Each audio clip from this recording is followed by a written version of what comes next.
नमस्कार मित्रांनो, new education YouTube चॅनलवर आपले सर्वांचे मनपूर्वक स्वागत आहे। आपण या व्हिडिओमध्ये पाहणार आहोत आनंददायी शनिवार कृती पुस्तिका इयत्ता 1ली ते 8वी। आपल्याला शनिवारला कोणते नेमके उपक्रम राबवायचे आहेत या व्हिडिओमध्ये आपण पाहणार आहोत। तर इयत्ता 1ली आणि 2रीसाठी आपण इयत्ता 1ली आणि 2रीसाठी पाहणार आहोत हे उपक्रम। घटक 10वा रस्ते सुरक्षा। उपक्रम क्रमांक 1, उपक्रमाचे नाव आहे रस्ते सुरक्षा आपली सुरक्षा। तर आपण यामध्ये पूर्वनियोजित कृती शिक्षक विद्यार्थ्यांसाठी रस्ते सुरक्षा ही ध्वनी चित्रफित पाहण्यासाठी उपयोजन करतील। यामध्ये विकसित होणारी कौशल्य आहेत फलनिष्पत्ती, निरीक्षण कौशल्य, आवश्यक साधन सामुग्री आहे भ्रमणध्वनी आणि प्रोजेक्टर। यामध्ये शिक्षक कृती शिक्षक सर्वप्रथम विद्यार्थ्यांना ध्वनिफित चित्रफित पाहण्यासाठी बैठक व्यवस्था करतील। शिक्षक विद्यार्थ्यांना रस्ते सुरक्षा संबंधीची माहिती सांगतील। शिक्षक विद्यार्थ्यांना ध्वनी चित्रफितीतील मतितार्थ सांगतील। शिक्षक विद्यार्थ्यांना प्रश्न विचारतील। यामध्ये विद्यार्थ्याची कृती अशी असेल की विद्यार्थी शिक्षकांच्या सूचनेनुसार कृती करतील। नंतर विद्यार्थी शिक्षकांकडून रस्ते सुरक्षेसंबंधीची माहिती जाणून घेतील। नंतर विद्यार्थी शिक्षकांकडून रस्ते सुरक्षेसंबंधीचा मतितार्थ जाणून घेतील आणि नंतर विद्यार्थी शिक्षकांच्या प्रश्नांना उत्तरे देतील। यामध्ये संदर्भ साहित्य आपल्याला काय लागेल बघा, ही जी लिंक आहे या लिंकवर आपण क्लिक केल्यानंतर हा व्हिडिओ ओपन होईल। ही संदर्भ साहित्य असेल। यामध्ये उपक्रम क्रमांक 2 आहे। उपक्रमाचे नाव आहे ट्रॅफिक दादा सिग्नल दादा। पूर्वनियोजित कृती सर्वप्रथम शिक्षक कृतीयुक्त ट्रॅफिक दादा सिग्नल दादा यावर आधारित कृतीयुक्त कविता गायन करतील। विद्यार्थ्यांकडून ट्रॅफिक दादा सिग्नल दादा यावर कृतीयुक्त गायन करून घेतील आणि विद्यार्थी देखील वाहतुकीचे सगळे नियम समजून घेतील। ही आहे कविता बघा। ट्रॅफिक दादा सांगा सांगा तुमची भाषा आम्हाला सांगा, छोट्यासा ऐकून एकच गलका ट्रॅफिक दादा म्हणाले ऐका, दिसता समोर लाल दिवा गाडीला तुमच्या ब्रेक लावा, खांबावर दिसता पिवळा दिवा इकडे तिकडे नीट लक्ष ठेवा, हिरवा दिवा लागेल तेव्हा गाडी तुमची पुढे चालवा, लावाल वाहन नो पार्किंगला होईल दंड नक्कीच तुम्हाला, खूप दूर वाहन सोडता दुरुस्ती करा वेळ न लावता, पाळा नियम वाहतुकीचे संकट नाही ट्रॅफिक जामचे, वेगावरती ठेवा नियंत्रण अपघाताला नको निमंत्रण, ट्रॅफिक दादा सांगा सांगा तुमची भाषा आम्हाला सांगा। ही कविता ऐकवून यामध्ये वाहतुकीच्या नियमाचे पालन, कृतीयुक्त गायन, मनोरंजनातून शिक्षण।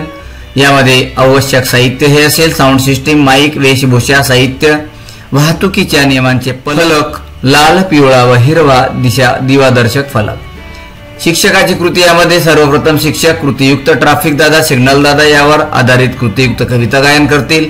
विद्यार्थ्यांकडून ट्रॅफिक दादा सिग्नल दादा यावर कृतीयुक्त गायन करून घेतील। लाल पिवळा हिरवा दिवा यांचे वाहतुकीमधील महत्त्व समजून सांगतील।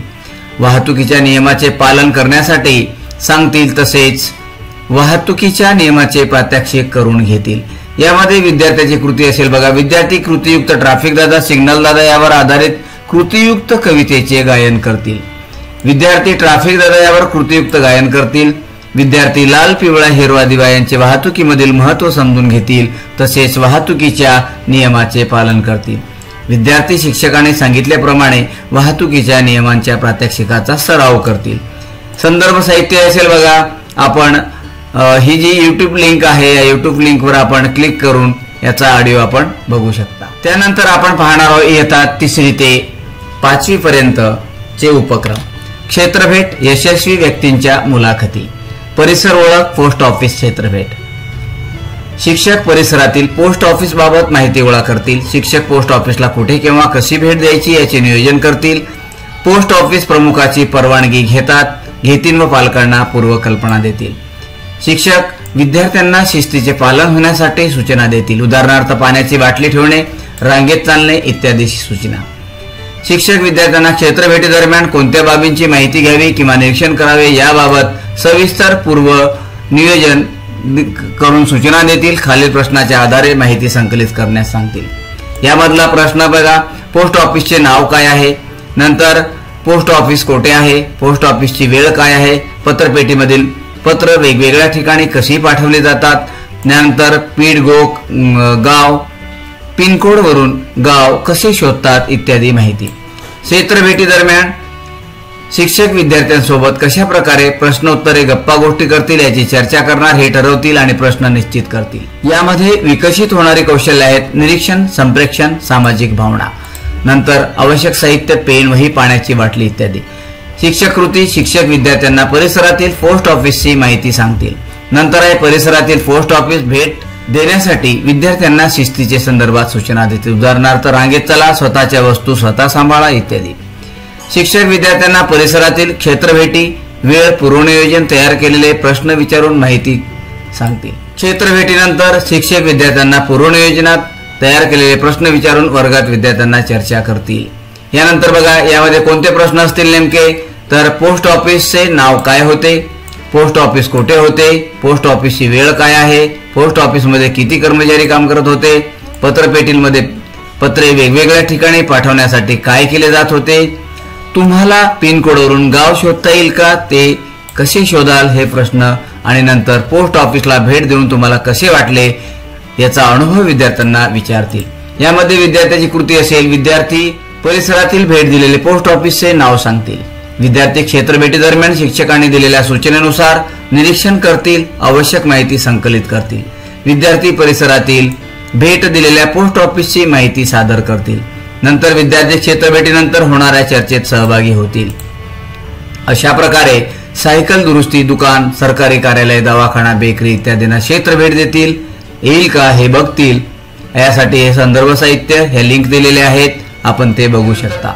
यामधली प्रश्नावली अशी असेल, शाळेचे नाव, उपक्रमाचे नाव, परिसर, ओळख, पोस्ट ऑफिस, क्षेत्रभेट, विद्यार्थ्याचे नाव, पोस्ट ऑफिसचे नाव काय होते, ही सर्व प्रश्नावली विद्यार्थ्याकडून आपल्याला सोडवून घ्यायची आहे। तर नक्कीच तुम्हाला इयत्ता 3री ते 5वीचे उपक्रम आवडले असतील। आपण या व्यतिरिक्तही क्षेत्रभेट घेऊ शकता। तर यानंतर पाहणार आहोत आपण इयत्ता 6वी ते 8वी साठी आपण नेमके कोणते उपक्रम राबवणार आहोत। उपक्रम क्रमांक 1, नातेसंबंध हाताळण्याचे कौशल्य। पूर्वनियोजित कृती, शिक्षक विद्यार्थ्यांना शनिवारच्या आनंदायी तासिकेसाठी शुक्रवारी शेवटच्या दिवशी तासिकेतील मुलांना सूचना देतील। शाळेची वनभोजनासाठी गावातील द्राक्ष बागायतीला भेट देऊन वनभोजनासाठी गावातीलच ठिबक सिंचन, सेंद्रिय शेती, ऊसाचे गुराळ, गुलाबाची बाग, हुरडी, पार्टी, ग्रीन हाऊस, शेततळे, ग्रीन प्लांटपैकी शेतीला भेट देण्यासाठी जाणार आहोत यासाठी मुलांना सूचित करतील। आपल्याला घरून डबा घेऊन येण्याची सूचना करतील। वनभोजनासाठी लागणारे साहित्य सोबत ठेवायला सांगतील। आपण वनभोजनासाठी कुठे जाणार आहोत याची आपल्याला कल्पना आपल्या पालकांना पूर्वकल्पना देतील। विकसित होणारी कौशल्य यामध्ये बघा, नातेसंबंधाचा विकास, वैज्ञानिक दृष्टिकोन, भौगोलिक व पर्यावरणीय दृष्टिकोन, संवाद कौशल्याचा विकास, अचूक निरीक्षणे टिपली, आत्मविश्वास वाढला, त्यानंतर सहकार्यवृत्तीचा विकास, सर्जनशीलतेचा विकास, त्यानंतर साहित्यिक दृष्टिकोनाचा आनंद। यामध्ये आवश्यक साहित्य बघा, डबा, पाण्याची बॉटल, टोपी, सूच, नोंदवही, आसन, पट्टी, वही, पेन, दूरबीन, कॅमेरा इत्यादी। यामध्ये शिक्षकाची कृती अशी असेल, तर शिक्षक सर्व विद्यार्थ्यांना परिपाठातच वनभोजनाला जाण्यासाठी सर्व सूचना देतील। मुले वनभोजनासाठी लागणारे साहित्य घेऊन आलेत याची खात्री करून घेतील। नंतर विद्यार्थी संख्येनुसार गट तयार करून गटप्रमुख नेमतील। वनभोजन दरम्यान शेतकऱ्यांच्या शेतीचे नुकसान होणार नाही याची सूचना देतील।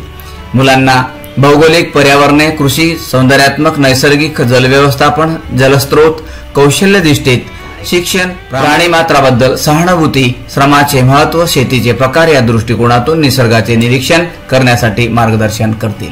प्रथमतः वनभोजनस्थळी मुलाची बैठक व्यवस्था सुव्यवस्थित करून डबे खाण्याची सूचना देतील व डबा एकमेकांना शेअर करून खाण्याची सूचना देतील। नंतर वनभोजन घेताना अनुभव प्रसंग लिहायला सांगतील व वनभोजन स्थळी कुठल्याच प्रकारचा कचरा होणार नाही याची दक्षता घ्यायला सांगतील। त्यानंतर विद्यार्थ्यांना सांगितलेल्या मुद्द्यांवर निरीक्षण लिहायला सांगतील।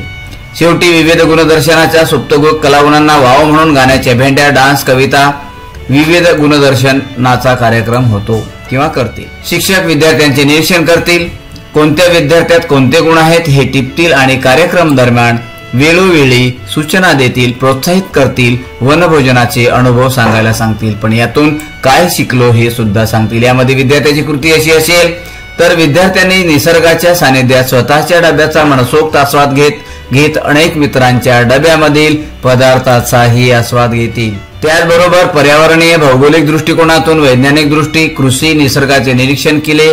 त्याचसोबत पक्षी, फळे, पाणी, शेती, माती, दगड, गोटे, मातीचे व पिकांचे प्रकार, पाण्याचे स्त्रोत अशा विविध गोष्टींची निरीक्षणे करतील व टिपणे हे सुद्धा काढतील।